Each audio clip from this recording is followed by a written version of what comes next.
Maraming salamat sa ating butihing Mayor ng City of Manila, Mayor Isko Moreno Maxi. Upo po tayo. The honorable members of the House of Representatives who are here with us this morning, Manila Vice Mayor Angela Atienza, Maynila Medical Center Chief OIC Dr. Grace Padilla, the Pamantasan ng Lungsod ng Maynila PLM University President Domingo Reyes Jr., fellow workers in government, other distinguished guests, ladies and gentlemen, good morning. Alam niyo po, totoo yung sinasabi ni Mayor na nung nagturo ang First Lady dito sa PLM, na siyang nagturo, siya yung naging profesor sa abogasiya sa inyong law school. Sa dinami-dami, sabi niya, sa dinami-dami niyong naturuan ng mga estudyante sa iba't ibang eskwelahan, sabi niya, ang pinakamagaling at pinakamasipag na naging estudyante niya ay hindi dito galing sa PLM.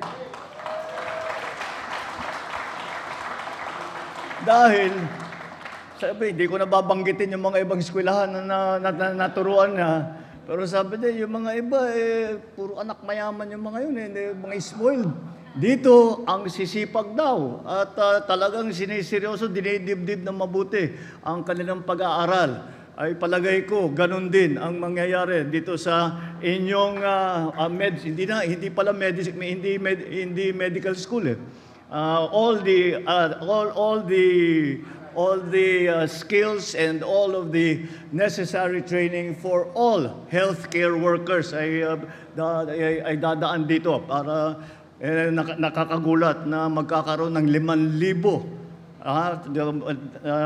malalampasan ng gusto yung 300 nung nakaraan. Kaya naman napakasaya ko na makapunta dito sa okasyong na ito.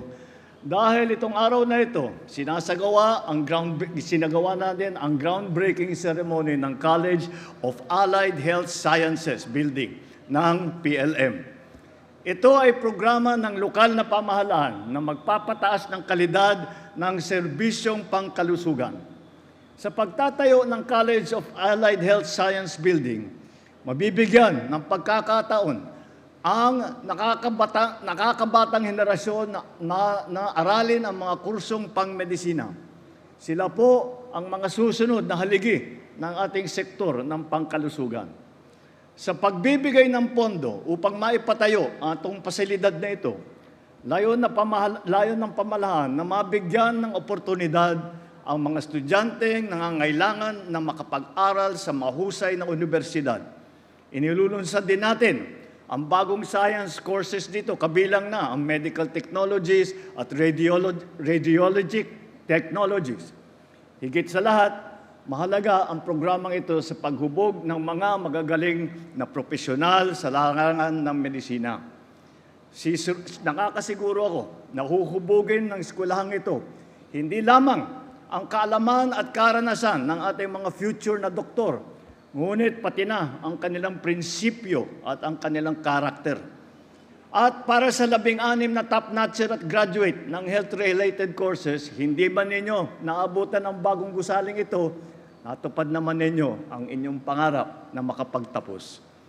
Naway magamit ninyo ang inyong natutunan upang maglingkod sa mga pasyente at mapapagaan ang kanilang pinapasan. Kailangan kayo ng ating bansa. Hangad din natin maging halimbawa ang proyektong ito upang magpalawak ang sakop at mapabuti ang kalidad ng edukasyon na ating hinahatid sa ating mga kababayan. Batid natin ang mga pagsubok na pilit na hinaharap ng ating mga kababayan. Kulang ang akses sa serbisyong medikal, kulang sa modernong teknolohiya at pasilidad sa mga ospital, kulang mga healthcare center at healthcare worker sa ating mga bayan. Kaya't bilang suporta ng pamahalaan, hindi bababa sa 500 bilyong piso ang inilaan natin sa budget ngayon upang maging mas epektibo ang ating health sector. Mahigit 427,000 piso ang nakalaan ngayon para sa Department of Health at para sa PhilHealth. Makakatanggap naman ng higit 13 bilyong pisong budget ang specialty hospitals natin. Ito pong mga specialty hospital ay tinutugunan talaga natin dahil nakita natin nung panahon ng COVID, nakita natin na kulang mga specialty hospital andito lamang sa Maynila, nandito lang sa Metro Manila. At kaya naman, sabi namin, hindi naman tama yun dahil malayo pang probinsya, yung mga nagkasakit ay dadalhin pa rito. At kuminsan, hindi na umaabot. Kaya ang ginagawa po natin ay nagpapatayo tayo, hindi naman kahit hindi buong ospital. Pero meron tayong idadagdag sa mga nandyan na ospital para meron tayong tinatawag na specialty centers. Halos 9 bilyong piso ang nakalaan naman para sa DND, ating mga sundalo, at para sa mga pulis, ang PNP Hospital. At halos 78 bilyong piso ang para sa mga programa ng lokal na pamahalaan.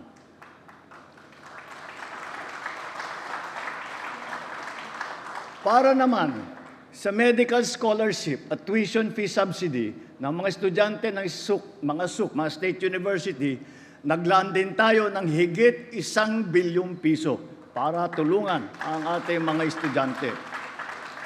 Upang maisulong ang medical assistance at zero balance billing program sa BGH, halos 1 bilyon at 400 milyong piso ang budget na inilaan natin sa ospital na ito.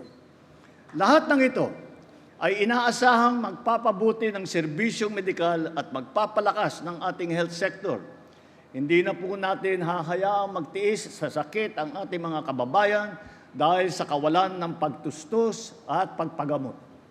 Hindi natin hahayaang nahihirapan ang mga pamilya sa mga probinsya dahil sa layo ng kanilang lalakbayin para makarating sa ospital. Patuloy po natin gagawing prioridad ang kaligtasan, kalusugan at kaginhawaan ng ating mga kababayan. Ngunit, magagawa lang natin ito kung patuloy tayong nagtutulungan. Mahalaga ang pakikipag-ugnayan ng ating pamahalaan sa LGUs upang matugunan ang mga pangangailangan ng ating mga kababayan. Katulad kanina, bilang suporta ng national government sa Baseco Hospital, nag-abot kami ng 15 milyong piso. Umaasa kami magagamit ito sa pagpaganda pa ng ospital. At nabanggit sa akin ni Jorme, sabi niya, ito yung katumbas nito ay 1 year supply ng mga gamot. So at the very least, 1 year tayong hindi na mag-aalala sa supply ng gamot. Bibisitahin din natin mga ospital. Eto, nandito tayo sa ospital ng Manila Medical Center. Noong nakaraang Septyembre, naitala ng OMMC ang pinakamaraming first patient encounter o bilang ng mga pasyenteng unang nakapagkonsulta sa ilalim ng ating YAKAP program. Congratulations! Patuloy ito. Patuloy tayong magtatrabaho at ito ay patunay na malayo ang naaabot ng ating serbisyo kung mayroong koordinasyon ang pambansang pamahalaan, ang LGU, iba't ibang ahensya ng mga gobyerno, mga NGO, at siyempre, ang taong bayan. Sa puntong ito, nananawagan ako sa ating mga kababayan. Samantalahin ninyo ang mga programang ito upang mapangalagaan ang inyong mga sarili. Bukas po ang mga serbisyong ito para sa lahat, lalo na sa higit na nangangailangan. Dahil ang kalusugan ninyo patuloy nating tututukan. Sama-sama po natin itaguyod ang isang bagong Pilipinas kung saan ang bawat isa ay kayang mamuhay na may seguridad, magtagumpay sa kanilang layunin at makatulong sa pagpaunlad ng ating minamahal na Pilipinas. Maraming salamat po. Mabuhay po ang bagong Pilipinas.